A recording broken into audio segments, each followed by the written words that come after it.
Subhanallah. Ibu sekalian sudah punya bayangan tentang surga. Di antaranya kita baca dalam Quran.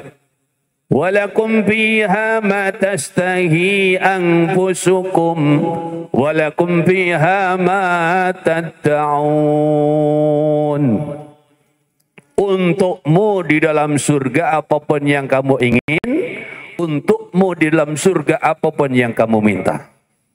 Jadi di surga, misalnya kita lagi duduk nih, ya Allah enak nih makan durian montong, langsung ada duriannya. Mantap enggak kira-kira? Ibu bapak kira-kira nih sambil ikut manasik ini pingin apa? Dalam hati ingin, langsung ada. Itu di surga. Kalau di dunia, konglomerat sekalipun belum tentu bisa. Pesen dulu, dicarikan dulu, ya kalau ada. Bahkan di surga itu ada hal yang mustahil di dunia. Coba contohnya nih, Bapak sekalian saya lihat-lihat nih kelihatan senior-senior semua nih. Maklum zaman sekarang nunggunya lama berangkat haji, betul nggak? Apa keinginan kebanyakan orang? Ingin muda lagi, betul nggak? Mustahil. Walaupun ibu-ibu ke Bangkok, ke mana? Korea, kemudian operasi plastik, itu yang berubah cuman kulit luar, dalamnya tetap aja, mohon maaf, senior. Tulang-tulangnya tidak bisa dirubah, udah mulai rapuh. Tapi insya Allah nanti di surga, Bapak Ibu sekalian, muda lagi. Subhanallah. Nah, jangan kepanjangan di surga, lama itu urusannya. Nah, namun Al-Hajjul Mabrur laisa lahu ila jannah itu kalau hajinya mabrur. Kalau hajinya kabur, wah lain cerita. Makanya Darut Tauhid mengajak segenap calon jamaah haji untuk serius manasik agar apa? Jadi haji hajah yang mabrur. Nah, mabrur itu pada yang mulia ada tanda-tandanya. Yang pertama adalah tanda saat menunaikan ibadah haji. Yang kedua, tanda sesudah pulang dari haji. Apa yang pertama? Tanda ketika sedang menunaikan ibadah haji. Yang kedua, tanda sesudah pulang dari haji. Tanda ketika menunaikan ibadah haji, yang pertama dan utama adalah niat hajinya ikhlas. Niat hajinya itu murni karena Allah Subhanahu wa Ta'ala. Kalau kita ngaji pada yang mulia disebutkan yang namanya niat itu apa? Qasdul fi'lil ibadati taqarruban ila Allah Ta'ala bi ayaqsida bi amali Allah Ta'ala duna syai'in akhar. Wa hadha huwal ikhlas wal ibadatu ikhlasul amali bi kulliyati lillahi ta'ala. Itu kata santri. Kalau kata kita apa? Yang namanya niat itu adalah mengerjakan suatu amal ibadah untuk mendekatkan diri kepada Allah Subhanahu wa Ta'ala. Jadi kalau Bapak sekalian ditanya untuk apa haji, taqarrub kepada Allah, mendekat kepada Allah. Itu nomor satu. Jadi kita ibadah dalam rangka taqarrub ilallah, mendekat kepada Allah Subhanahu wa Ta'ala, tidak untuk yang lainnya. Nah, itulah yang kemudian disebut dengan ikhlas.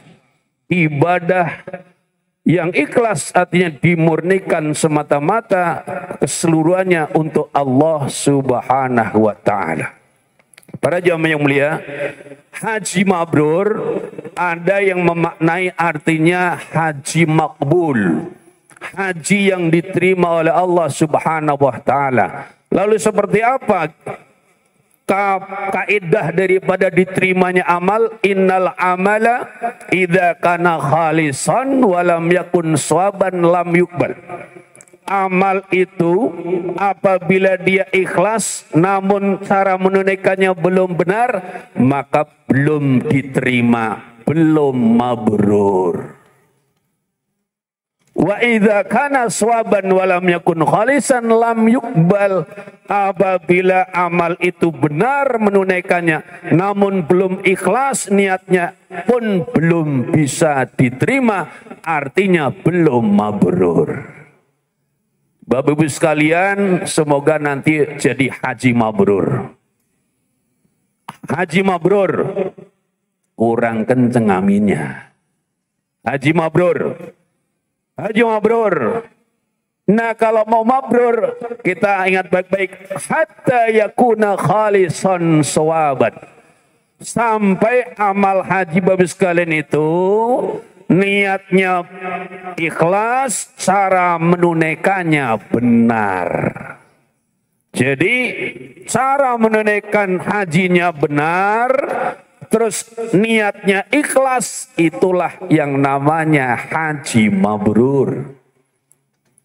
Al-khalisu ayyakuna lillah waswabu ayyakuna ala al-kitabi was sunnah. Nah, yang dimaksud dengan haji yang ikhlas, kalau Bapak Ibu sekalian dari rumah menuju ke tanah suci haji, untuk apa niatannya? Lillahi ta'ala. Karena Allah subhanahu wa ta'ala, bukan yang lain-lainnya. Itu namanya ikhlas. Kalau disebut benar, kalau cara menunaikannya sesuai dengan tuntutan Alkitab dan As-Sunnah, sebagaimana diterangkan oleh para ulama yang muktabar dalam kitab-kitabnya. Disinilah esensinya, pentingnya, serius kita melaksanakan manasik haji. Mohon maaf, ada di sini yang ibadah hajinya baru yang pertama kali, angkat tangannya. Mayoritas. Alhamdulillah, beruntung sekali. Kalau ini adalah haji yang pertama, artinya status haji wajib. Hajjatul Islam. Artinya apa? Nilainya seperti 70 kali haji yang berikutnya. Maka dari itu, kita harus memaksimalkan persiapan agar haji ini kita tunaikan hatta yakuna khalisan sawaban. Secara niat ikhlas, secara penunaian benar sesuai syariatnya. Nah disinilah makanya Bapak yang mulia, ini sudah berapa kali nih manasiknya, udah berapa kali? Benar 6 kali ya, absennya berapa kali? Nah jangan sampai nih, jangan sampai setelah ini absen melulu. Bahaya. Sebab kalau Bapak Ibu sekalian haji tanpa ilmu, besar kemungkinan nanti tidak benar cara melaksanakannya. Kalau tidak benar, 1 poin syarat lewat. Kenapa? Hatta yakuna khalisan sawaban. Coba ini kita hafalkan bareng-bareng. Bismillahirrahmanirrahim. Hatta yakuna khalisan sawaban. Mantap. Jadi haji mabrur itu niatnya ikhlas, menunaikannya benar. Ikhlas lillahi ta'ala, benar sesuai tuntunan daripada Al-Quran dan Sunnah, sebagai diterangkan para ulama dalam ijma' dan kiasnya. Nah inilah pentingnya kita melaksanakan manasik dengan sebaik-baiknya. Jadi jangan dianggap seremonial aja. Kan nanti di sana ada pembimbing pada jamaah yang mulia. Apalagi jamaah sekarang berapa ini? 160. Nanti kalau pas tawaf, berapa orang yang bisa dekat di sisi pembimbing? Pembimbing misalnya di depan atau di tengah. Kalau kita kemudian pasrah kepada pembimbing, wah bisa kosong kita ini tawafnya, diam aja cuman muter-muter. Pembimbing itu paling bisa mengingatkan kapan mulai, kapan mengakhiri. Setelah itu harus masing-masing jaga. Maka disinilah kalau ada yang belum paham tanya. Jangan disia-siakan kesempatan manasik. Ma yaribuka ila ma yaribuk. Tinggalkan yang meragukan kepada terbegan. Kalau ada bagian-bagian manasik yang Bapak sekalian masih belum yakin betul ini begini maksudnya, tanya. Jangan disia-siakan kesempatan haji yang pertama ini dengan sia-sia. Nilainya tak bisa dibandingkan dengan kedua tiga. Ada mengatakan, wah tenang Pak Ustadz, kalau haji saya yang sekarang ini belum sukses, nanti saya haji lagi. Bukan itu masalahnya. Haji yang berikutnya itu 1/70 daripada haji yang pertama nilainya. Lagi pula kesempatannya semakin sulit. Nah maka para jamaah yang mulia, Di bagian ini mari kita ingat firman Allah di Al-Baqarah 196. Di dalam Quran hanya satu saja ibadah yang Allah perintahkan dengan kalimat wa atimul hajja wal umrata lillah. Sempurnakanlah ibadah haji dan umrah itu karena Allah Subhanahu wa taala. Jadi ibadah haji diperintah bagaimana Bu, Pak? Sempurna. Wa atimul hajja wal umrata lillah, sempurnakan ibadah dan umrah itu karena Allah. Kenapa? Cuman wajib sekali. Namun yang sekali itu sempurnakan. Tidak hanya sekedar asal haji. Tidak hanya sekedar misalnya wa ahujja, enggak, tapi wa atimul hajja umratillah. Sempurnakan ibadah haji dan umrah itu karena Allah Subhanahu wa taala. Apa yang kita bisa sempurnakan ketika ibadah haji? Yang pertama adalah sempurnakan percepatan istighfar dan taubat. Karena ibadah haji itu bagian daripada anugerah Allah Subhanahu wa taala bagi kita untuk bersih-bersih diri. Rasulullah bersabda, "Ma baina ya tabi'u bainal haji wal umrah." Ikutkanlah haji itu dengan umrah. Innahuma yang kianil faqra wa dunuba, karena keduanya bisa menghilangkan kefakiran dan dosa-dosa. Kama yang kilkiru habasul hadid, sebagaimana api itu akan membakar kotoran daripada besi, wadhabi dan emas, wal fidati dan perak. Walaysa lil hajjatil mabrurati thawabun ila jannah, dan tidak ada pahala bagi haji yang mabrur itu kecuali surganya Allah Subhanahu wa taala. Kalau hal ini sudah sering kita bahas. Jadi nomor satu adalah ketika kita sedang haji, perbanyak mohon ampun kepada Allah. Astaghfirullah Rabbal baraya, astaghfirullah minal khotoya. Semuanya astaghfirullah Rabbal baraya, astaghfirullah minal khotoya. Allah pengampun, penerima taubat, walaupun dosa sepenuh jagat.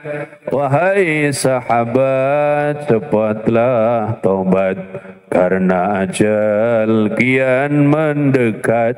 Karena ajal kian mendekat. Astaghfirullah Rabbal baraya, astaghfirullah minal khotoya.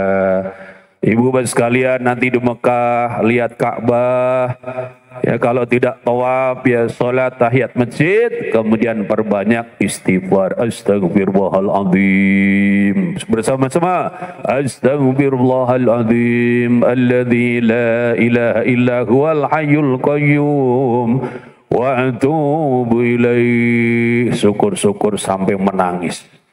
Kalau ibu bapak sekalian bisa istighfar sambil nangis, apalagi di depan Ka'bah, atau paling tidak bisa lihat Ka'bah, alangkah beruntung. Setetes air mata yang menetes karena takut kepada Allah, mahal harganya, bisa menjadi pemadam jilatan api neraka. Kemudian yang kedua adalah percepatan perbaikan diri. Jadi ketika kita haji, niatkan bagian daripada perbaikan diri. Ini di Darut Tauhid pada yang menyembelih Ramadan ada dibuka pesantren kilat Ramadan. Itu bapak ibu yang anaknya diikutin program pesantren Ramadan yang cuma sepekan, paling juga diajaknya ke puncak umpamanya, biaya juga cuma beberapa juta saja umpamanya, karena di situ ada makan, minum dan sebagainya. Itu pulang dari pesantren kilat inginnya apa? Anaknya berubah. Jadi soleh dan solehah. Betul? Betul. Dan tentu keluarga juga menanti-nanti Bapak Ibu sekalian pulang haji tambah soleh dan solehah. Masya Allah. Bagaimana mungkin pulang haji tidak tambah soleh solehah? Pertama apa? Tempatnya jauh banget. Naik pesawatnya 9 sampai 10 jam. Biayanya mahal. Tempat istimewa. Masya Allah. Waktunya lama 40 hari. Tentu pulang akan menjadi lebih baik. Amin ya Rabbal. Harapan kan begitu. Memang haji itu pesantren apa namanya? Pesantren dunia. Tempatnya Masjid Nabawi dan tempat-tempat berjalan yang lainnya. Penuh dengan barokah. Man hajja lillahi walam yarfus walam yafsuk raja qaimatul ummuh. Orang yang haji karena Allah tidak ada ropasnya, kata-kata seronoknya, walam yasuk tidak ada kefasikannya, ia kembali seperti hari ibunya melahirkan. Masya Allah. Nah ini catatan Ibu sekalian, mulai sekarang latihan, jangan rofas. Rofas itu apa? Kata-kata yang nyerempet-nyerempet model-model begituan. Betul? Tahu? Jangankan kita orang awam, kadang ustadz kiai aja ceramah ya rofas. Dan itu orang suka.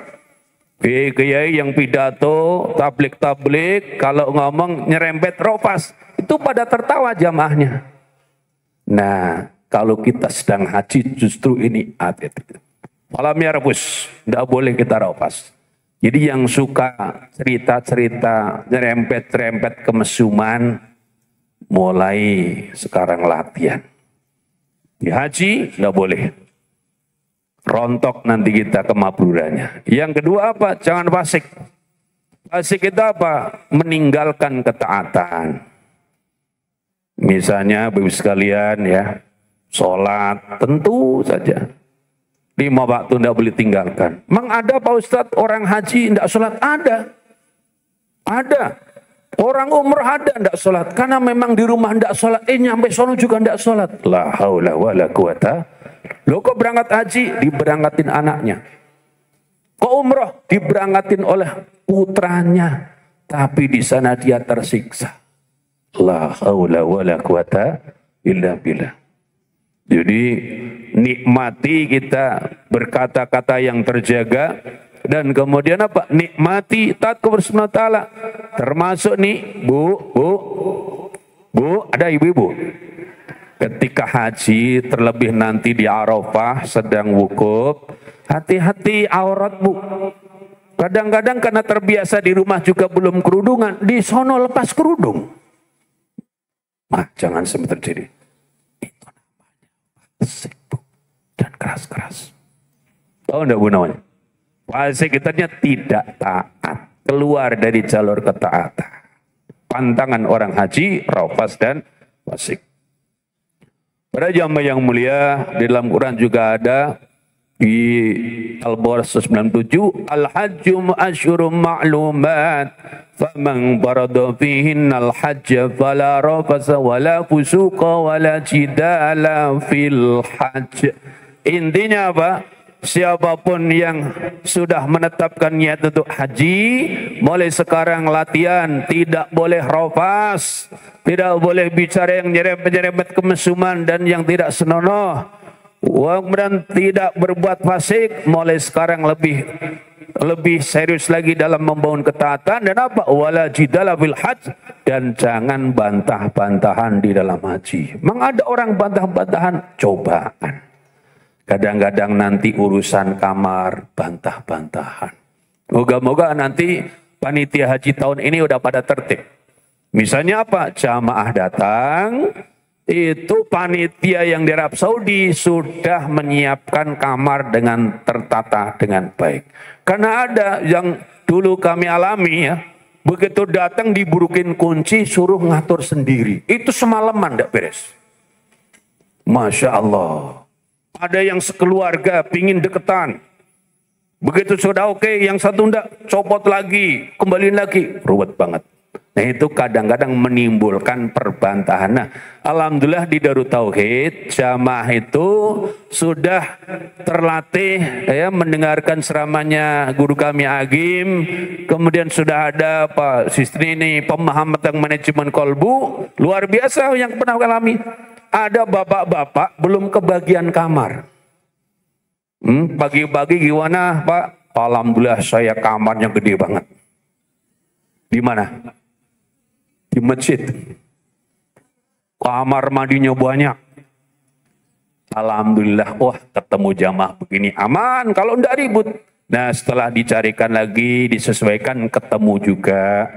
Ya bisa kumpul sama keluarga. Karena kalau kita haji kuliah itu kan bapak-bapak ibu pisah. Enggak bisa suami istri. Di situ kadang ngaturnya repotnya di situ. Jadi bapak-bapak, ibu-ibu ingin walaupun kamar masing-masing tapi dekatan. Nah itu. Ngaturnya ruwet. Nah jamaahnya kadang-kadang tidak sabaran. Jadi ribut. La haula wa la quwata. Pernah kejadian nih di Madinah sudah dibagi. Karena ada yang tidak setuju kumpulin lagi kuncinya. Atur ulang lagi. Moga-moga nanti di sini jamaahnya pada seperti yang tadi bapak-bapak itu belum kebagian kamar. Tenang dia ke masjid. Tidur di situ kamarnya luas. Kamar mandinya banyak. Alhamdulillah. Tapi tentu ada. Karena semua udah dihitung. Cuman kadang-kadang kita ngaturnya itu karena tergesa-gesa. Belum ketemu. Itu aja. Tenang aja. Pasti ada bagiannya masing-masing. Yang ketiga pada yang mulia. Ketika haji. Sempurnakan doa-doa kita. Terlebih di tempat-tempat mustajab.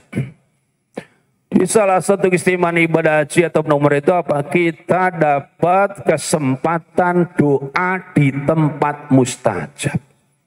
Kalau doa di waktu mustajab banyak.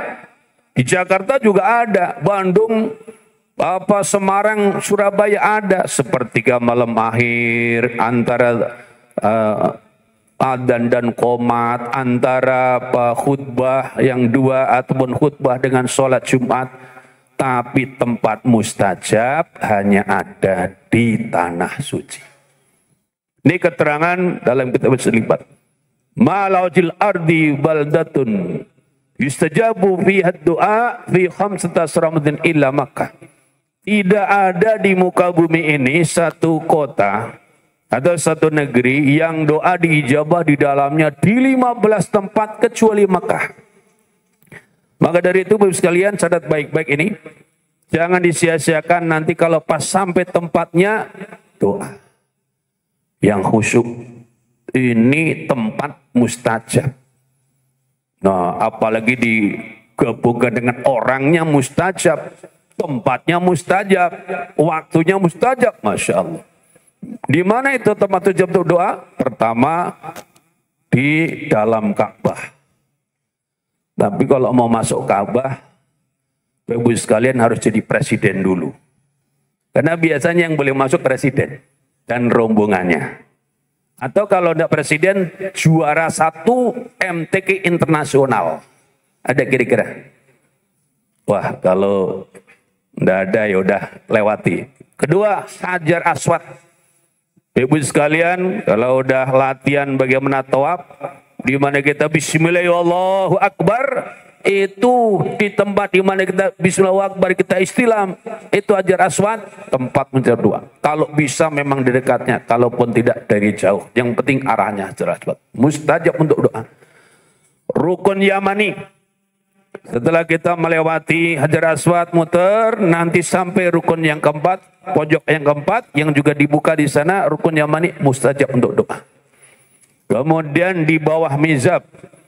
Kalau pertama masuk dulu ya ke Hijir Ismail itu yang kelima, yang melengkung itu kalau bisa masuk ke dalamnya. Hijir Ismail mustajab doa. Dan kemudian ada talang emas orang bilang. Mizab, di bawah mizab juga mustajab untuk doa. Jadi kalau Bapak sekalian nanti bisa masuk ke dalam Hijr Ismail di bawah mizab, berarti di 2 tempat mustajab. Pertama mustajabnya Hijr Ismail, kedua mustajabnya mizab. Doa di situ. Wah, Tapi tempat itu rebutan orang ke sana, terbatas waktunya. Doa yang paling utama. Minta kepada Allah Subhanahu wa Ta'ala. Kemudian di multazam. Multazam itu di antara Hajar Aswad dengan pintu Ka'bah. Kalau bisa nempelin dada di situ. Jadi doanya khususan nih kalau di multazam nempelin dada dan tangan kita ke dinding Ka'bah. Tapi kalau tidak mendapat kesempatannya dari arahnya saja. Arah multazam. Kemudian di belakang Maqam Ibrahim, setelah selesai tawaf kita doa sholat di belakang Maqam Ibrahim, lanjut doa. Itu tempat mustajab untuk doa. Sumur Zam-Zam, sekarang udah ditutup. Dulu masih bisa kita ke sumur Zam-Zam.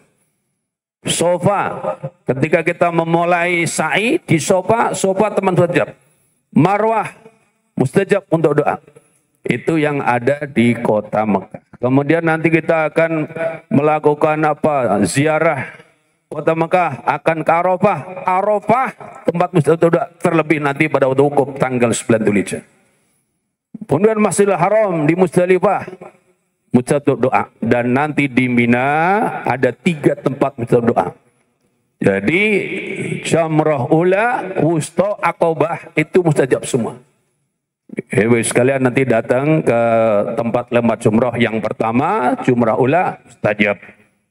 Kemudian yang kedua, yang Wusta, mustajab. Dan jumrah yang terakhir, Aqobah, mustajab untuk doa. Maka perjalanan yang mulia baik juga kalau sebelum berat haji kumpulin sekarang. Doa apa aja yang kita mau panjatkan. Mumpung kita dapat kesempatan doa di tempat-tempat mustajab yang kita tidak akan temukan dimanapun di muka bumi selain di Mekah. Di Madinah ada satu tempat yaitu di Raudhah. Sebelum kita lanjut ke bagian berikutnya, lalu doa apa yang perlu kita panjatkan dari sekian banyak doa yang kita bisa panjatkan? Jangan lupa, catat baik-baik ini. Khairum ma tatlubuhu minhu ma huwa talibuhu minka. Sebaik-baik yang kamu minta dari Allah adalah apa yang Allah itu memintanya darimu. Jadi kalau ibu sekalian baca Quran, baca hadis, di dalamnya ada perintah Allah, minta kepada Allah agar kita bisa melaksanakan. Contohnya apa?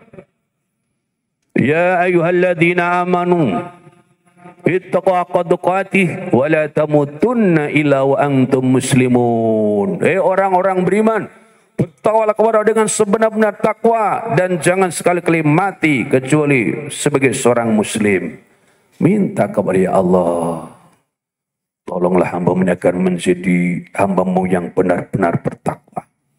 Dan wafatkan hamba-Mu ini dalam keadaan husnul khotimah.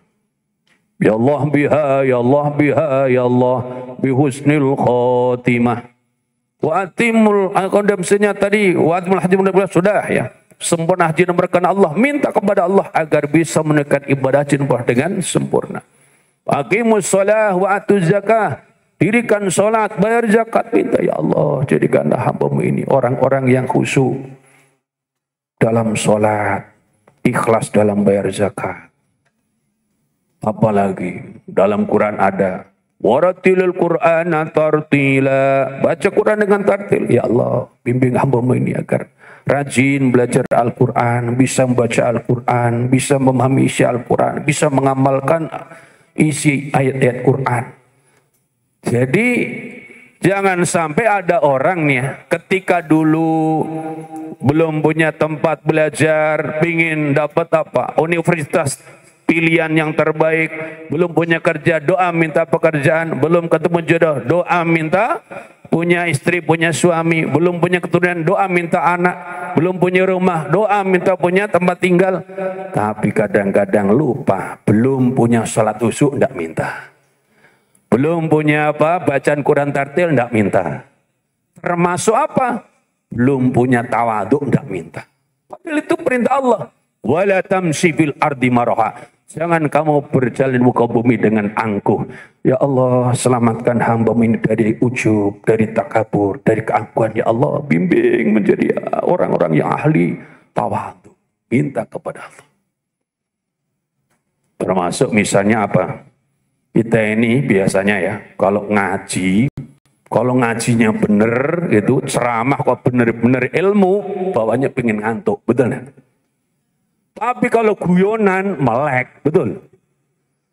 Nah minta ya Allah, berikanlah ini kekuatan untuk melek. Kalau lagi ada penyampaian ilmu ya Allah. Ini sebab kalau nanti jamaahnya itu memang di mana-mana umumnya sukanya guyonan, ustadznya demi nyenengin jamaah guyon melulu. 1 jam dia ngisi acara, guyonannya itu berapa? 50 menit. Yang asli pengajian 10 menit. Heboh pengajiannya, tapi selesai pengajian tadi ilmunya apa? Au. Makanya kadang-kadang kita bingung, ini pengajian rame di mana-mana, kenapa ya? Umat kayaknya belum ada ini perasaan Islami, jiwa Islami, semangat Islami. Suruh milih pemimpin loh, ada pemimpin yang mumpuni tidak dipilih. Ada enggak kira-kira? La haula wala quwata illa billah. Nah itu, jadi di mana perasaan Islaminya? Masya Allah, Masya Allah. Padahal itu termasuk kewajiban. Tajul furud itu. Mahkota, kewajiban. Sebab apa? Kita milih pemimpin itu tidak main-main. Kalau baik jadi kebaikan untuk semua. Kalau buruk jadi keburukan untuk semua. Tanggung jawab dunia dan akhirat. Betul begitu? Itu apa sebabnya? Karena sering kita itu ternyata apa? Kalau pengajian diajak benar-benar nuntut ilmu, bawaannya pingin tidur. Nah akhirnya ustadznya, wah kalau gini caranya udah guyonan aja guyon. Ya ustadznya sih tidak rugi, yang rugi jamaah. Ustadz mau ke aja, guyon tidak apa-apa, kan pulangnya sama aja. Serius sama guyonan, betul nggak kira-kira? La haula wala quwata illa billah. Maka kita di sini ingin ya walaupun tidak serius-serius amat tapi ada ilmunya. Nih ada rahasia. Mau enggak dikasih rahasia Ibu sekalian? Karena sudah anggap saudara, saya buka rahasia ini. Jadi malaikat itu kalau ada umat Islam, umat Muslim itu jalan dari rumahnya ke tempat di mana dia nuntut ilmu atau pulang dari tempat ilmu ke rumahnya, malaikat hormat seperti para santri hormat pada kiainya, seperti para murid hormat sama gurunya. Gitu. Ada seorang waliullah yang bisa melihat malaikat. Maka ketika dia duduk misalnya ya, dia duduk di teras rumahnya gitu. Ada orang lewat, biasa aja. Ada orang lewat, berdiri dia. Nah orang bingung, Pak, kenapa kok tadi ada orang lewat? Tidak diapa-apakan, tidak disikapi apa-apa. Ada orang lewat kok, berdiri hormat. Saya cuma ikut malaikat aja. Karena malaikat hormatnya saya hormat. Dan malaikat itu tidak akan mau hormat kepada orang kecuali dia terhormat di langit. Maka dia yang lewat itu malaikat hormat, berarti ini terhormat di langit. Siapa dia? Tolibul ilmi, orang yang menuntut ilmu. Bapak-Ibu sekalian, manasik itu menuntut ilmu. Dan ini ilmu yang tidak main-main untuk ibadah yang wajibnya sudah cuma sekali. Kalau ibu-bapak sekalian serius manasiknya, walaupun tetap santai ya, serius tapi santai, santai tapi serius, insya Allah malaikat hormat. Tapi kalau sekarang ini kadang-kadang bingung antara tolabul ilmi dengan tolabul lucu. Apa itu? Tolabul ilmi nyari ilmu, tolabul lucu cari lucu. Masya Allah, ada ustadz-ustadz yang kondang-kondang itu, yang kalau tanya panitianya bisa rohnya puluhan juta, itu dia sepanjang ceramahnya guyonan aja. Bahkan sekarang gayanya memanggil anak-anak, diajak dialog itu kan. Itu waktunya bisa sejam itu. La haula wala quwata billah. Memang hebat penampilannya, tapi kalau dilihat pada efeknya kadang bingung. Ini kemana ya asar atau pengaruh pengajian. Nah maka dari itu paling tidak Yang mulia, nanti jamaah KBRDT itu di Mekah Madinah insya Allah diajak ngaji terus. Dulu zaman saya jadi pembimbing itu sampai petugas di Arab Saudi bingungnya baru ngikut ini ada jamaah haji ngatamin kitab di Mekah. Kenapa? Karena ketika kita ini keluar dari masjid pada subuh, kemudian ke terminal, itu rebutan bis. Masya Allah, kayaknya berat ya. Lalu yang sepuh-sepuh, gimana? Begitu datang bis, brus penuh.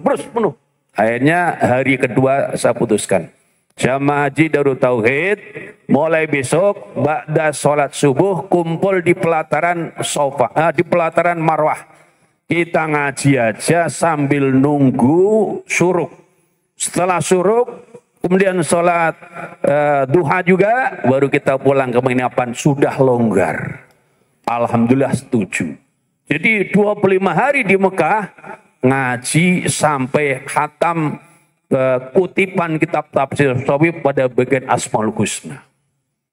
Daripada masih gelap-gelap itu rebutan, bis itu tetap aja dapatnya jam 6.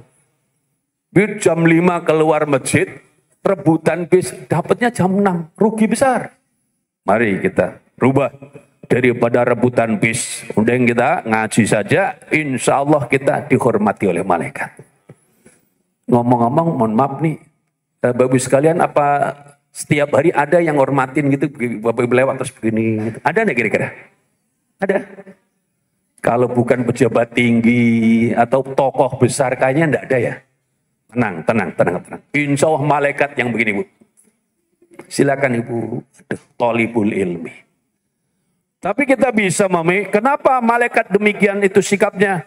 Dia punya pengalaman yang sangat membekas. Ketika Nabi Adam diciptakan, kemudian diuji ilmu dengan malaikat, ternyata Nabi Adam lebih alim, maka malaikat diperintahkan usjudu li Adam, sujud kepada Adam. Fasajadu, semua sujud ila iblis kecuali iblis. Maka sampai sekarang kemungkinan terkenang-kenang itu, wah ini anak cucu Nabi Adam pasti orang alim, hormat kita. Alhamdulillah ya. Moga-moga kita semuanya menjadi orang yang dihormati malaikat. Nah, maka minta kepada Allah, ya Allah bimbing hambamu ini menjadi orang-orang yang rajin menuntut ilmu, sebab Rasul bersabda, "May yuridillahu bi khairan yufaqihu fiddin." Siapapun orang yang dikenai Allah kebaikannya, maka Allah akan dalamkan pemahamannya. Haji 40 hari jangan sampai tidak membuat kita lebih mendalam pemahaman agamanya. Kemudian para jamaah yang mulia, sesudah pulang haji, di sini kemabruran diuji. Kalau di Mekah Madinah insya Allah banyak yang di sana berubah. Luar biasa. Kalau pembimbing biasanya kalah besar ya, lawan jamaah. Misalnya pembimbing matan Bapak sekalian, kita kumpul ya di lobi hotel jam 4 umpamanya, atau jam 3 kita ke masjid bareng-bareng, insya Allah tidak ada orang. Kenapa? Sudah pada berangkat duluan jamaahnya. Mantap nggak kira-kira? Subhanallah. Di Mekah Madinah semangat ibadah luar biasa. Problemnya ketika pulang ke kampung masing-masing, kok tidak kelihatan di masjid lagi. Nah ini tantangannya. Maka yang namanya mabrur itu tidak hanya ketika di tanah suci, justru kemabruran yang begitu panjang itu adanya di masa-masa sesudah menaikkan ibadah haji. Apa di antaranya? Rasulullah bersabda ketika beliau ditanya tentang ma birrul haji, apa yang dimaksud haji mabrur? Beliau menjawab, it'amut ta'ami wa tayyibul kalami. Orang yang hajinya mabrur itu di antara tanda-tandanya adalah ia suka memberi makan, suka bersedekah, dan bagus pembicaraannya. Jadi pertama suka memberi makan. Dan memberi makan itu pada jamaah yang mulia bukan berarti harus langsung bicara dulu, termasuk memberi makan keluarga sendiri. Ma'at amta nafsaka bahwa laka sadaqah. Apa yang kamu berikan makan untuk dirimu sendiri, itu sedekah. Ketika kita menafkahi diri sendiri, itu ada pahala sedekah. Apa yang kamu berikan makan kepada anakmu, itu juga sedekah. Apa yang kamu berikan makan untuk istrimu, itu juga sedekah. Wa ma at'amta hadimaka wa la sedekah. Apa yang kamu berikan makan kepada pelayanmu, pembantumu, stafmu, itu juga sedekah. Maka niatkan itu bagian daripada sedekah.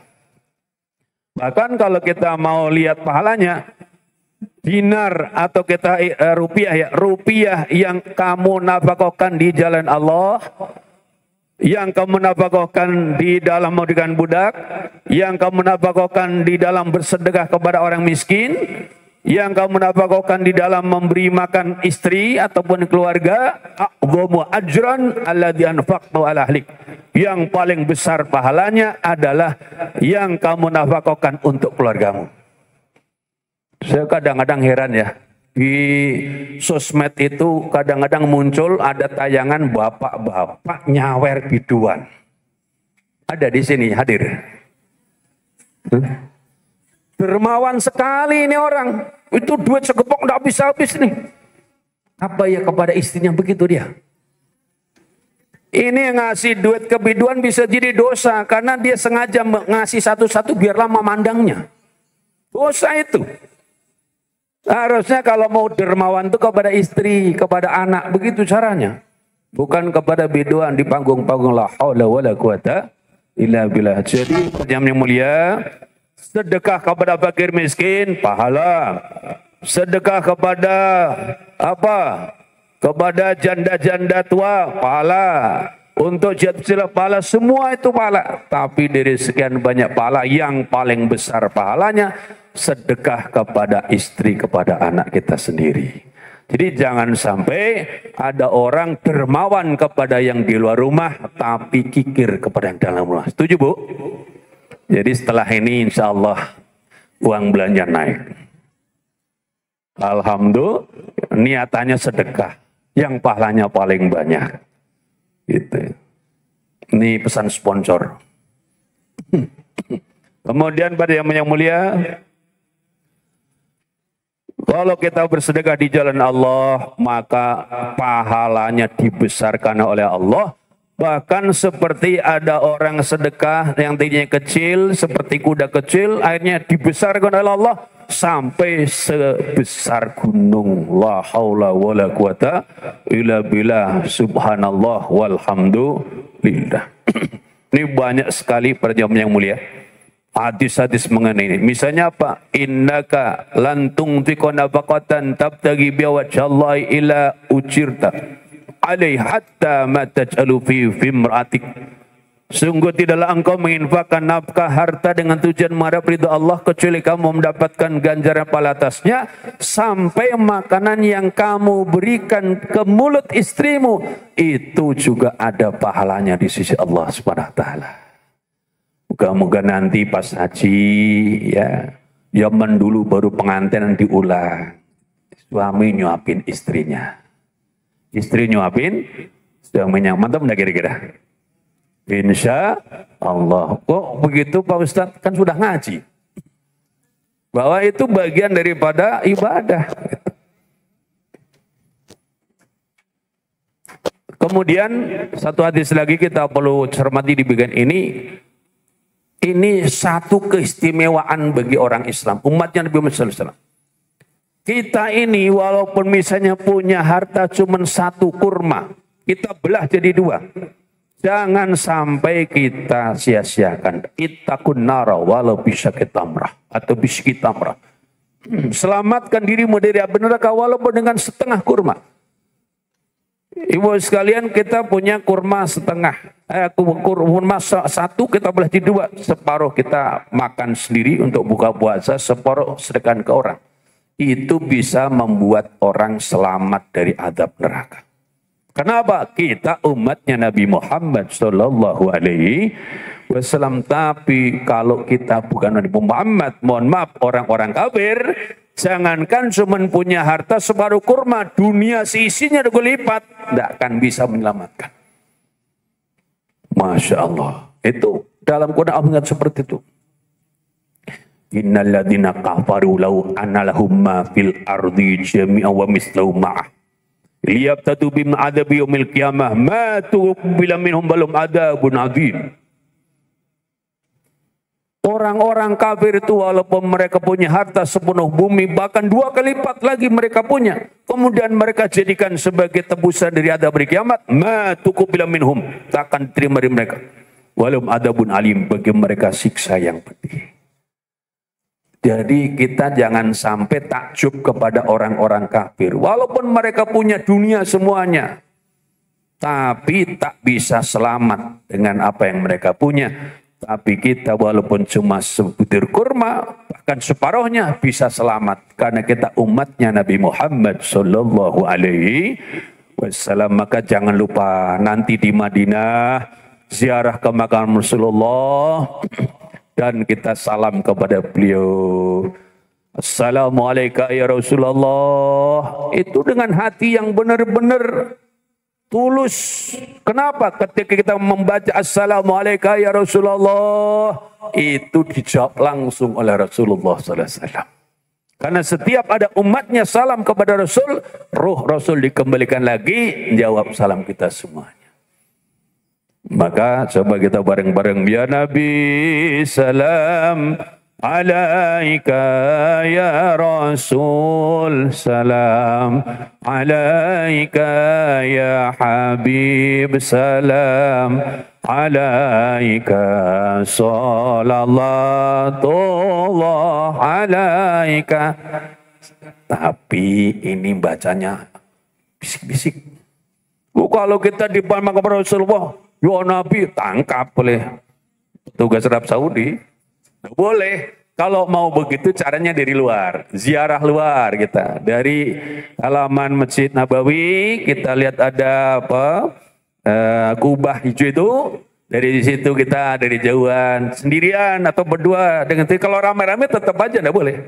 Jadi kita berdua bertiga. Ya Nabi, salam alaika. Bisa. Rasakan, Masya Allah. Kita dekat dengan Rasul, salam dijawab oleh Rasulullah Sallallahu Alaihi. Termasuk kalau nanti ada yang titip salam, jangan dianggap itu basa-basi, serius. Kalau ada yang titip salam, sampaikan, ya Rasul, hambamu menyampaikan juga salam daripada saudara-saudara kami sekampung.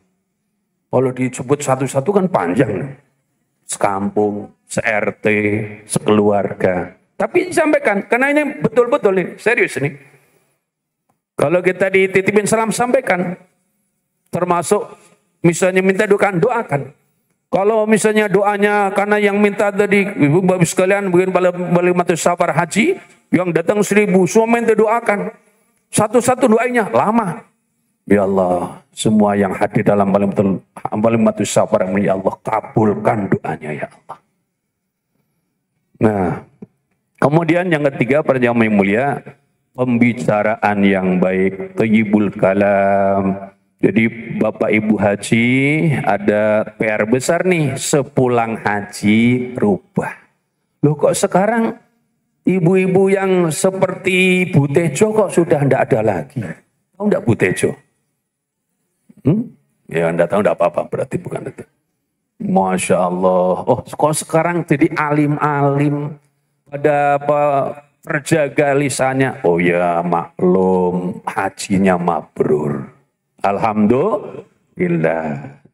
Ibu-ibu yang biasanya kalau di rumah itu kalau belum marah-marah, belum puas, pulang haji tenang, tentram. Alhamdulillah. Bapak-bapak juga begitu, Masya Allah. Lebih pemurah. Gitu. Istri belum minta sudah diberi. Mantap enggak kira-kira? Setuju Bu? Luar biasa itu. Nah, jadi para jamaah yang mulia, ini juga banyak keterangan-terangannya, kalau kita baca jadi panjang urusannya.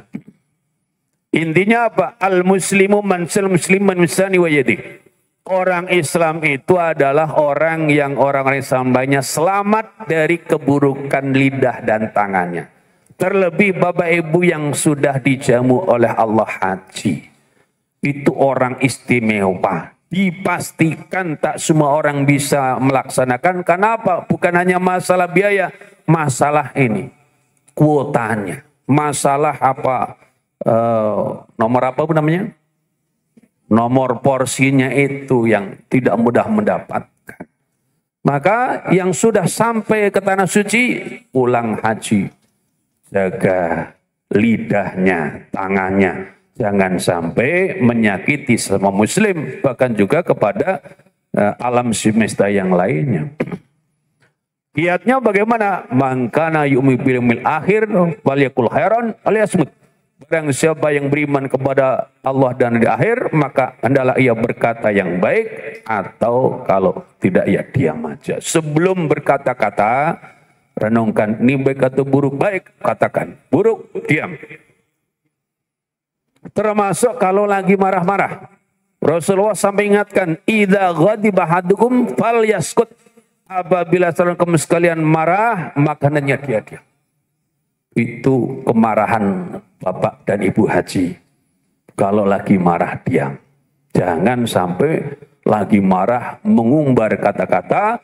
Biasanya kata-kata itu seperti api, bisa membakar semua yang telah kita buat.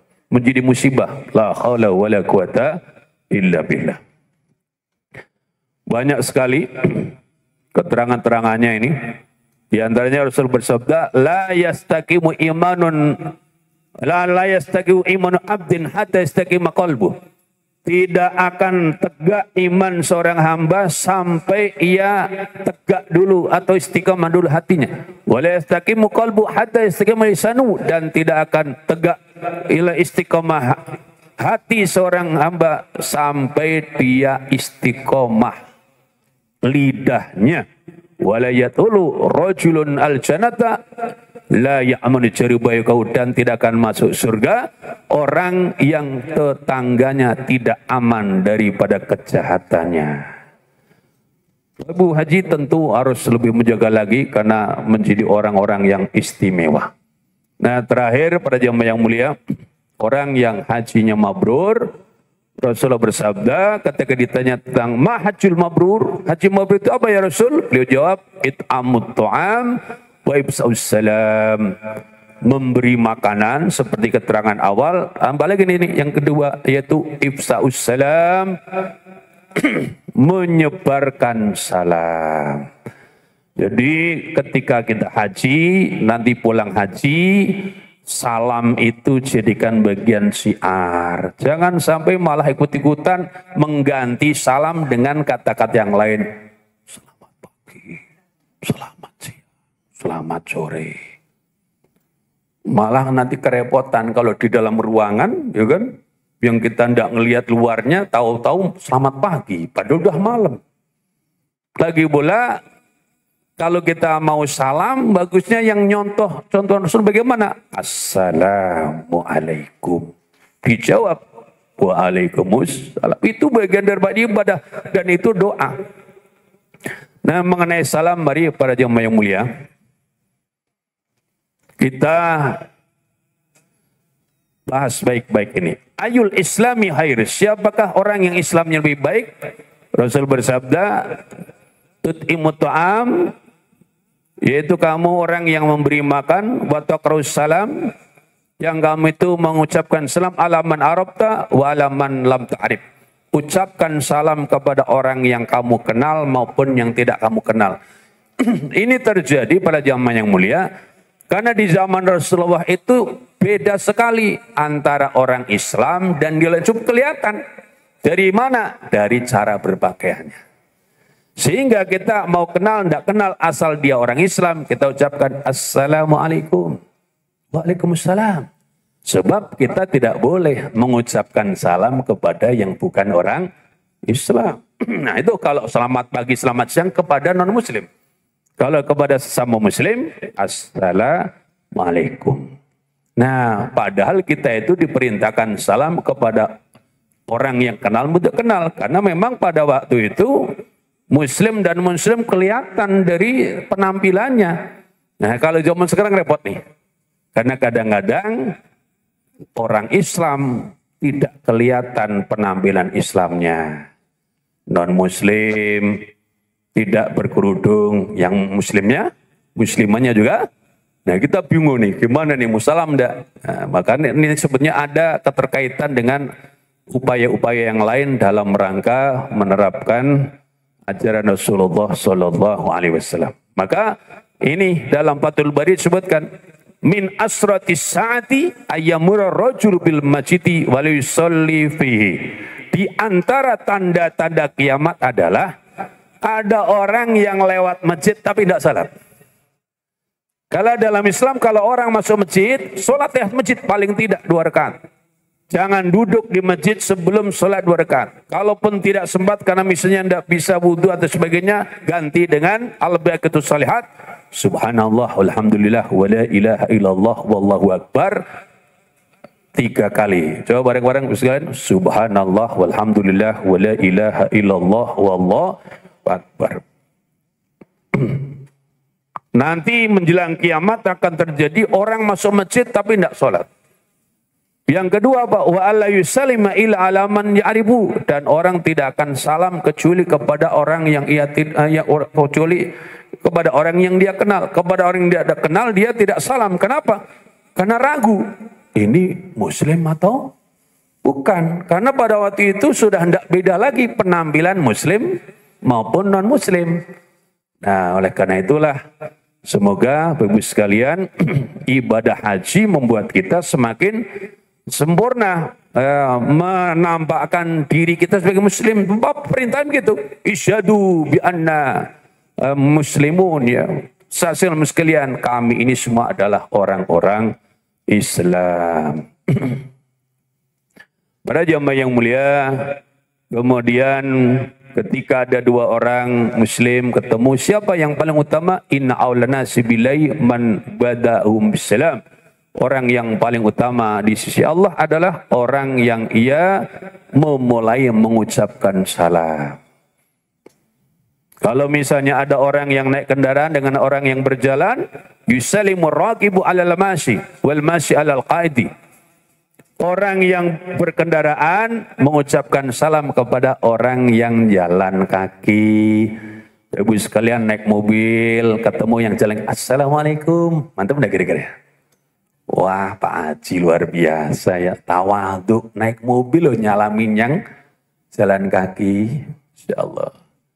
Jadi yang berkendaraan ucapkan salam kepada yang jalan kaki, wala masyaallah qaidi. Yang jalan ucapkan salam yang lagi duduk-duduk. Maka salah satu daripada tanggung jawab orang kalau suka nongkrong pinggir jalan, jawab salam orang yang lewat.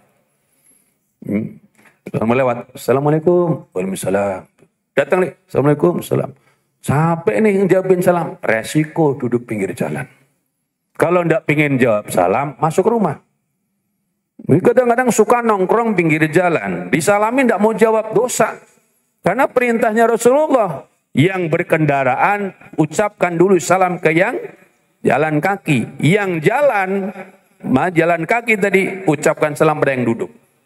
Wal qalilu alal katsiri, kalau ada 2 rombongan ketemu, yang rombongan lebih sedikit ucapkan salam pada yang rombongan banyak. Islam mengajarkan sampai sepinggan ini. Rinciannya Masya Allah. Nah kemudian para jamaah yang mulia, wa idza huyitum bi tahiyatin fahayyu bi ahsana minha aw rudduha. Apabila kamu sekalian itu diberi penghormatan dengan ucapan salam, karena penghormatan kita itu salam, maka jawab yang hanya lebih baik atau yang sama. Coba nih sekarang ya. Siap-siap Bapak Ibu sekalian jawabnya. Assalamualaikum.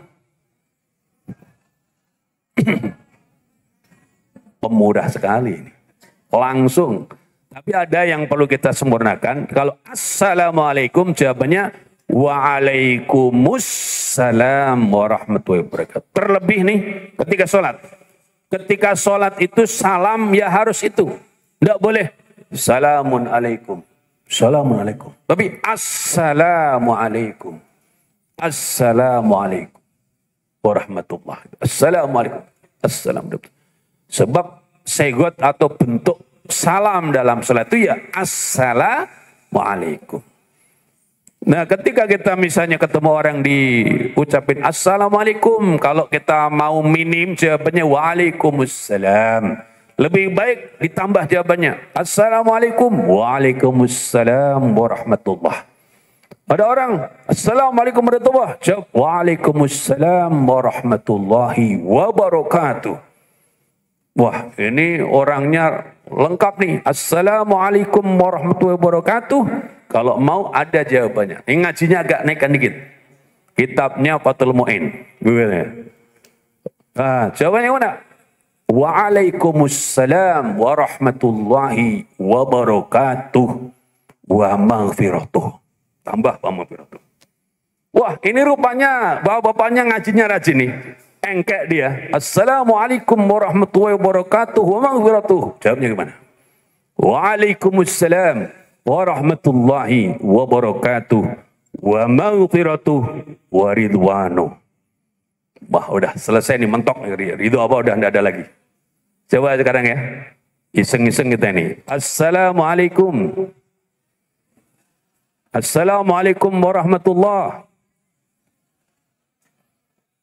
Assalamualaikum warahmatullahi wabarakatuh.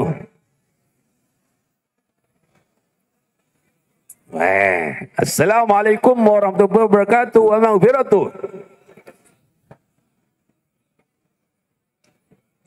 Mantap. Engkek namanya itu. Engkek itu buaya gitu. Waduh, nyampe situ. Ya memang perintahnya kata Nabi apa? Yang lebih baik. Selagi masih ada. Jadi kalau udah wa maghfiratuh wa ridwanu, wah udah mentok. Sebab kalau udah kita dapat ridho Allah, sudah beres urusan. Dan semoga kita semua dapat ridho Allah. Baik, silakan, ada waktu beberapa menit. Ada yang mau menambahkan atau menanyakan, silakan. Cek. Baik, silakan bagi yang ingin bertanya, boleh angkat tangan. Baik.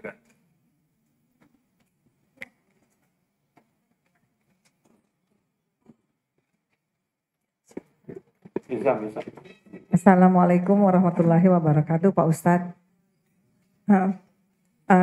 Pak Ustadz mau tanya, Pak Ustadz, kalau kita niat haji untuk membadalkan, katakanlah kita membadalkan untuk orang tua, apakah pahala kita yang melakukan haji untuk badal itu sama dengan kita yang melakukan haji biasa untuk diri sendiri? Ya. Jadi nomor satu adalah bagi yang mau badal haji, dia sendiri harus sudah haji. Jadi kalau dia belum haji, maka dia belum bisa membadalkan haji. Kemudian yang kedua, kalau dia sudah haji, sekarang berangkat nih, badal haji untuk orang tua atau siapa, maka ulama beda pendapat. Pendapat yang kita istilahnya ikuti adalah bahwa orang yang menunaikan dapat pahala. Yang dibadalkan dapat pahala. Alhamdulillah. Namun ada juga yang punya pendapat rinci. Kalau pas bagian-bagian yang merupakan fardunya atau rukunnya ibadah haji, maka pahalanya itu khusus bagi yang dibadalkan. Tapi di luar itu, maka pahalanya untuk orang yang membadal haji itu sendiri. Ini kalau sampai pada rinciannya. Jadi pada intinya bagaimana? Pada intinya adalah asal kita sudah menunaikan ibadah haji, bisa membadal hajikan orang lain, dan masalah pahala tidak usah khawatir. Allah Maha Pemurah. Dan Allah tidak akan pernah menyanyiakan amal hambanya. Jangankan kita yang ibaratkan sampai membadal hajikan, kita ini misalnya ya, belum punya kemampuan menunaikan ibadah haji, tapi kita punya sahabat yang sudah mampu tapi belum tergerak, kita bisiki, kita berikan motivasi, mumpung masih muda, segera daftar haji. Lama sekarang nunggunya, jangankan yang reguler, yang plus juga lama. Akhirnya dia tergugah, kemudian dia berangkat haji. maka yang menunjukkan itu dapat pahala. Di ad-dalu al khairi kafaili, orang yang menunjukkan kepada kebaikan seperti orang yang menunaikannya. Jadi yang mau menunaikan badal haji, tenang aja, pahala Allah yang urus dengan sempurna. Baik, silakan berikutnya. Ya, silakan.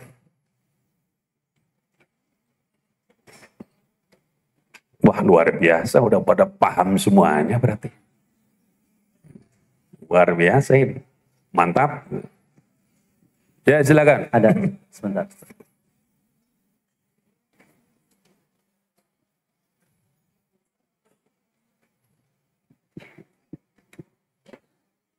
Assalamualaikum Ustaz. Waalaikumsalam warahmatullahi wabarakatuh. Bagus salamnya. Jawabnya udah lebih lengkap daripada salam yang saya sampaikan ya. Alhamdulillah. Terima kasih Ustaz, luar biasa sekali kajian pagi ini. Saya mau tanya sesuatu yang harusnya saya tanyakan pada sebelumnya, ini masalah tawaf. Agak rinci sih. Maksud saya kemarin kita harusnya bukan ke Ustaz, mudah-mudahan Ustaz bisa jawab ya. Kemarin kita di Pondok Gede sudah simulasi tawaf, itu berarti kan yang di pelataran ya. Tadi begitu Ustaz menyampaikan situasi di Masjidil Haram di sekitar Ka'bah, saya kepikiran kalau yang tawaf di atas di lantai 1, lantai 2, itu apakah ada tanda-tandanya di mana titik Hajar Aswad, di mana titik rukun Yamani dan sebagainya. Itu aja Ustaz, itu agak ganjel bagi saya. Terima kasih. Assalamualaikum. Waalaikumsalam warahmatullahi wabarakatuh. Kalau untuk tawaf, maka tanda-tanda yang utama ada. Yang pertama yang kita butuhkan kalau tawaf itu adalah di mana titik Hajar Aswad. Nah itu dari lantai 1, 2, 3 sampai yang paling atas ada lampu hijaunya. Tenang, itu udah pasti disediakan. Yang kedua adalah titik di mana rukun Yamani. Ada rukun Yamani. Karena nanti di sana kita akan istilam juga. Di rukun Hajar Aswad, kita ini melaksanakan permulaan daripada tawaf, bismillahirrahmanirrahim, kan? Nanti jalan lewat lagi, kemudian di rukun Yamani kita bismillahirrahmanirrahim tanpa dikecup. Itu dua-duanya ada tanda lampu hijaunya. Tapi kalau yang lain-lainnya enggak tidak dikasih, namun mungkin ada sebagian yang tampak, kadang tidak karena terhalang oleh tembok atau oleh yang dan sebagainya. Tapi yang kita butuhkan kalau tawaf hanya itu aja. Mana rukun Yamani, yang mana rukun Hajar Aswad untuk memulai tawaf. Kemudian yang kedua mana rukun Yamani, di mana kita istilam kembali. Dan dari rukun Yamani sampai ke Hajar Aswad kita membaca doa yang diulang-ulang. Rabbana, bareng-bareng. Rabbana atina fid dunya hasanah wa fil akhirati hasanah wa qina adzabannar. Wadhilnal jannata malabror ya aziz ya ghaffar ya rabbal alamin. Jelas Pak? Ya, baik. Silakan masih ada 5 menit. Ya. Ya. Assalamualaikum warahmatullahi wabarakatuh. Waalaikumsalam. Ustaz, Afwan izin bertanya ya. Mungkin ini konteksnya bukan di hajinya, tapi tadi menarik tentang salam. Jadi kalau boleh cerita secara jujur, tempo hari saya ditegur sama orang tua saya. Karena saya kan kondisinya masih kuliah ya Pak Ustadz. Nah saya itu kan ada sebuah amanah di kampus. Dan karena kita di dunia akademisi ataupun mungkin bapak-bapak yang lain itu ada di dunia profesional. Nah kadang itu salamnya itu ada campur dari 5 agama yang ada Pak Ustadz. Nah kira-kira yang sebenarnya harus dilakukan sebagai seorang pemimpin ataupun kalau kita di kalangan publik itu kita harus seperti apa ya Pak Ustadz? Syukran. Baik, sebetulnya udah ada contoh ya. Kepemimpinan di Indonesia itu yang ibaratkan sangat nasionalis itu zaman Pak Harto ya. Betul kira-kira? Betulin siapa lancar itu? 30-an tahun berkuasa, betul enggak? Di mana kala itu ibaratkan ya kalau Pak Harto itu lebih mengedepankan negara ibarat daripada agama kan gitu. Nasionalis tulen gitu kan. Tapi di zaman itu saja Pak Harto kalau salam kelihatannya assalamualaikum aja ya. Betul nih kira? Ya udahlah, itulah kira-kira gambarannya. Jadi kalau kita umat Islam cukup assalamualaikum warahmatullahi wabarakatuh. Ketika di situ ada orang Islam walaupun nyelip-nyelip juga non Muslim tidak ada masalah. Karena yang kita ucapkan salam adalah yang Muslim. Kalau yang non Muslim dalam hati kita doa Allahumma hdi qaumi fa innahum la ya'lamun. Semoga mereka diberi hidayah oleh Allah Subhanahu wa taala. Jadi kadang-kadang kita latah ya. Kalau yang namanya sikap toleransi dan berbagi kasih sayang itu tidak harus dalam ucapan sebetulnya. Kenyataan aja.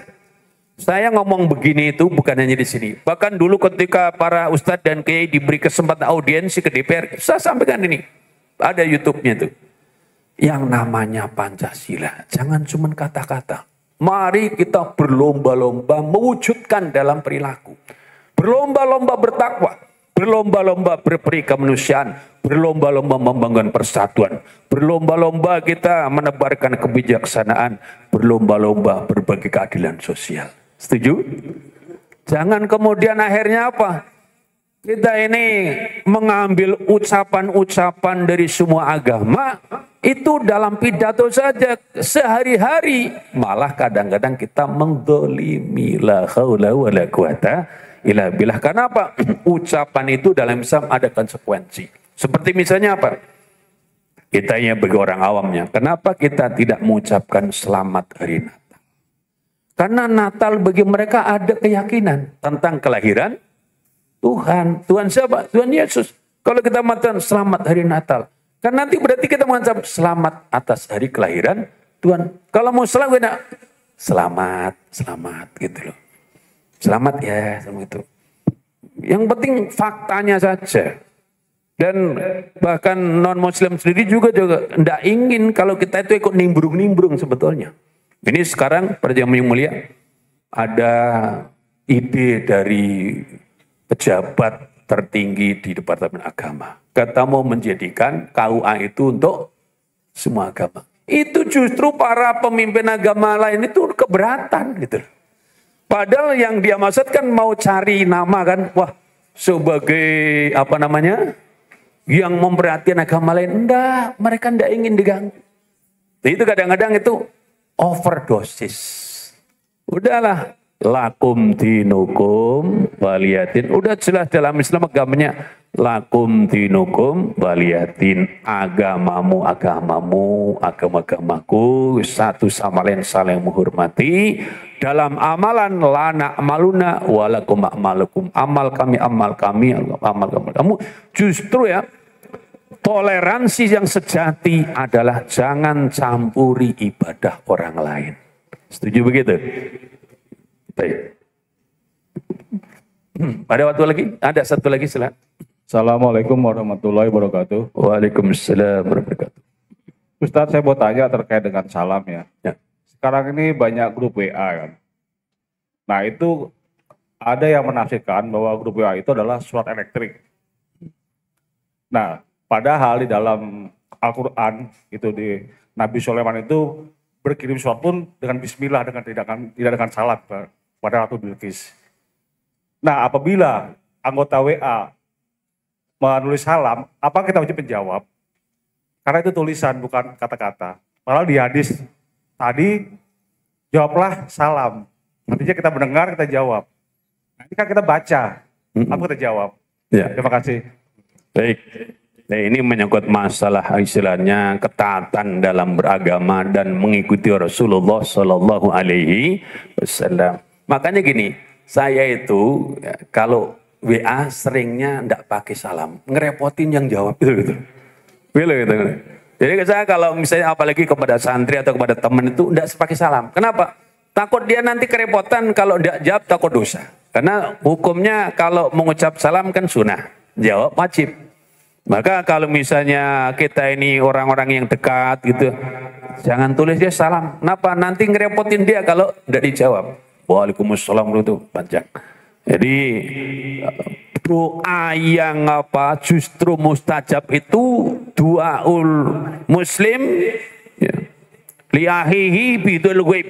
Doanya seorang muslim untuk saudaranya tanpa ketahuan dia. Jadi kita mendoakan semoga sahabatku ini sini ya Allah engkau berikan keselamatan, rahmat, berkah sebagainya. Walaupun ketika kita berkirim WA itu tidak pakai salam. Kalau memang kadang kita juga merasa kerepotan gitu. Apalagi harus menjawab dengan cepat. Apalagi yang kadang pakai tulisan Arab sekalian. Wah itu jawabannya. Jadi memang ketika kita menggunakan tulisan pun ya tulisan dijawab tulisan. Lisan dijawab lisan. Menurut kaidahnya demikian. Jadi kalau misalnya kita itu tidak menjawab ya berarti kita meninggalkan keutamaan gitu. Namanya khilaful aula atau khilafus sunnah gitu.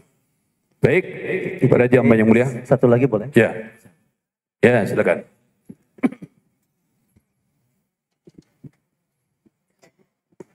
Terima kasih Ustadz untuk kesempatannya. Bismillahirrahmanirrahim.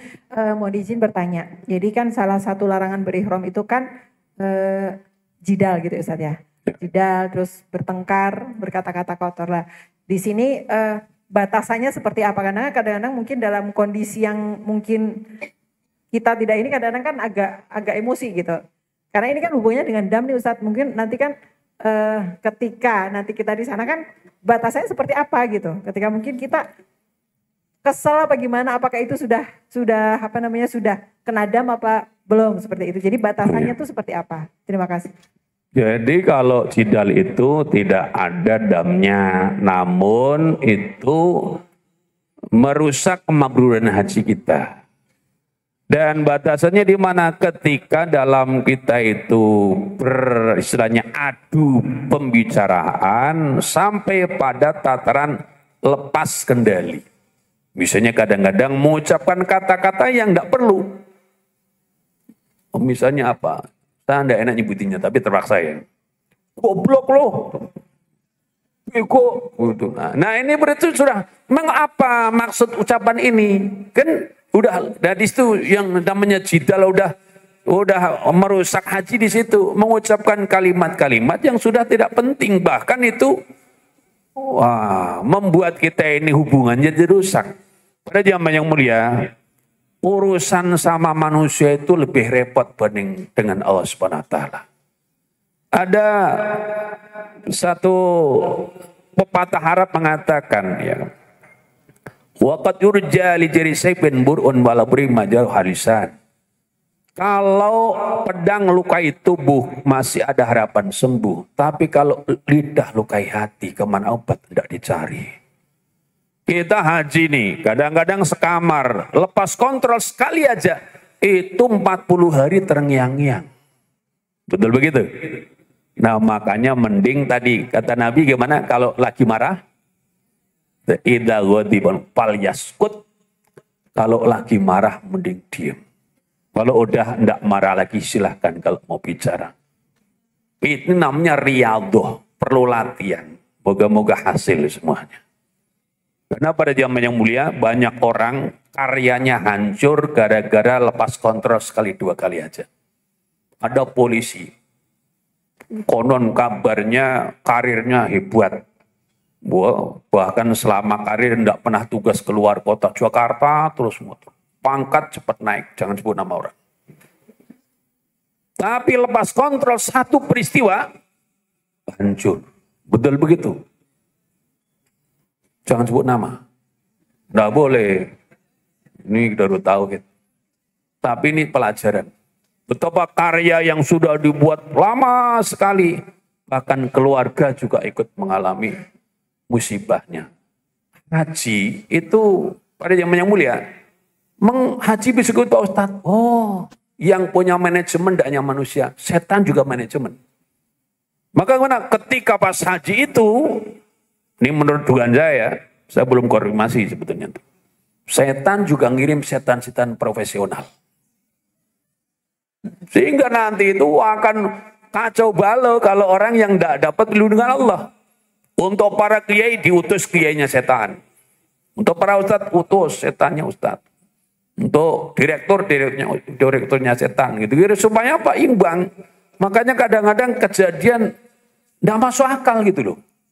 Orang itu satu kloter selama 40 hari nggak mau tegur sapa. Karena pernah selek dalam satu peristiwa. Bahkan ada kejadian, naudzubillah, suami istri pulang haji cerai. Bukan nggak masuk akal lagi ini. Tapi kan, Masya Allah, ada orang bertanya-tanya. Orang kalau sedang di Ka'bah, ya, misalnya cium Hajar Aswad, jangan bawa barang berharga, khawatir hilang. Wah, Pak Ustadz, emang dekat Ka'bah ada copet. Lah, yang dijamin tidak akan masuk ke Mekah Madinah itu Dajjal. Dajjal tidak akan bisa masuk. Tapi kalau setan banyak. Bahkan dimungkinkan setan-setan profesional di situ. Ya, setan yang udah zaman Nabi Adam sudah aktif, dekat Ka'bah diaktifkan mereka. Nah, maka hanya satu tempat kita isti'adah, berlindung kepada Allah Subhanahu wa Ta'ala. Baik, para jamaah yang mulia, kita membaca Fatihah. Semoga kita semuanya dilimpahi Allah pertolongan sehingga pelaksanaan ibadah haji kita dari rumah sampai tanah suci Mekah Madinah sampai pulang kembali di dalam limpah hidayah taufik dari Allah Subhanahu wa Ta'ala. Berikan kesehatan zahir dan batin, diberikan solat-solat yang khusyuk, zikir yang hudur, doa yang dari hati, dan hikmah yang berlimpah, pulang haji mendapatkan haji yang mabrur-mabrurah. Al-Hadiniyah Al-Fatihah. A'udzu billahi minasyaitonir rajim. Bismillahirrahmanirrahim. Alhamdulillahirabbil alamin, rahmanir rahim, maliki yaumiddin. Iyyaka na'budu wa iyyaka nasta'in. Ihdinas siratal mustaqim, siratal ladzina an'amta 'alaihim ghairil maghdubi 'alaihim waladdallin. Amin. Bismillah, alhamdulillah, wassalatu wassalamu ala Rasulillah. Allahumma la sahla illa ma ja'altahu sahla wa anta taj'alul idza syi'ta sahla. Allahumma yassir lana umurana dunya wal akhirah wa qdi hawaijana dunya wal akhirah. Allahumma ij'al hajjana hajjan mabrura wa sa'yana sa'yan maskura wa tijaratan lan tabura wa dzambana dzamban maghfura. Rabbana atina fid dunya hasanah wa fil akhirati hasanah wa qina adzabannar. Walhamdulillahi rabbil alamin. Mohon maaf atas segala kurang berkenan. Assalamualaikum warahmatullahi wabarakatuh.